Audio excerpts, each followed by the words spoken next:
ఈ మాదిరిగా చేయడం మొదలు పెడితే ఇదే చంద్రబాబు నాయుడు గారికి వైఎస్ఆర్ కాంగ్రెస్ పార్టీకి చెందిన ప్రతి కార్యకర్త తరపున చెప్తా ఉన్నా, నెక్స్ట్ వచ్చేది వైఎస్ఆర్సీపీ 2, జగన్ 2 పాలన వస్తుంది. ఎవడెవడైతే ఈ మాదిరిగా చేశాడో ఎవడిని వదిలిపెట్టమని చెప్పి సందర్భంగా కూడా ఖచ్చితంగా చెప్తాను. వీళ్ళందరినీ కూడా చట్టం ముందర గట్టిగా నిలబెడతాం. ఆ కోవిడ్ వచ్చేసరికి ఆ తర్వాత 2.5 సంవత్సరం కోవిడ్కి సంబంధించిన పరిస్థితుల మధ్యనే మనమంతా కూడా బ్రతికాం.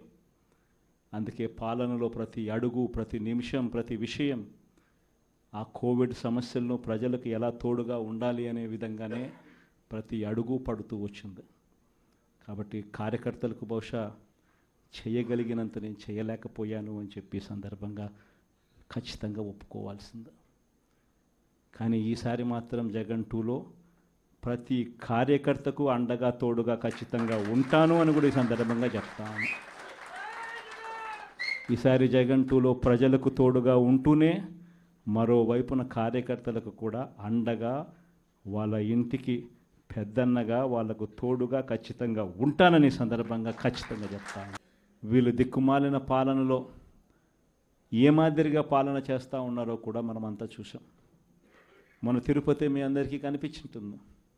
నిజంగా ఈ ఒక్కొక్క కార్పొరేషన్లో వీళ్ళకున్న బలం ఎంత అని చెప్పి చూస్తే తిరుపతి కార్పొరేషన్లో 49 ఉంటే 48 వైఎస్ఆర్సీపీ గెలిచింది.